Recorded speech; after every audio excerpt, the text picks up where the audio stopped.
The HICCUPotamus.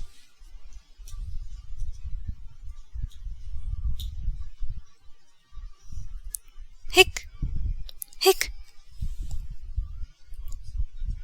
There was a hippopotamus who hicked up quite a lotamus, and every time he got a mess, he'd fall upon his bottomus.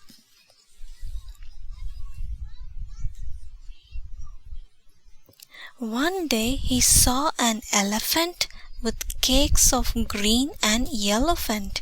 He tried to tell her elephant, hic, but it didn't go so well-phant. She chased him toward a centipede, pouring new cementipede. Hic! He hicked up by accidentipede and tripped the elephantipede. They ran near a rhinoceros with minty dental flosserus. Hic!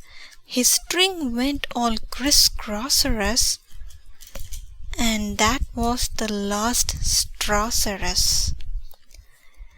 They tried to find a therapy, some cure which they could sharepy, a what or why or wherepy to stop this long nightmarepy. So they wrapped him round with licorice and spun him very quickerish. Hic! They secured him to a buffalo and made him huff and buffalo. Hic! They acquired an aquarium and flashed him something scarium. Boo! Hic! They poured him tubs of vinegar and tickled his chinniger. Hic! And then at last a miracle, his hiccups so severical just didn't reappearical. He grinned from ear to earicle until hic, hic, hic, hic.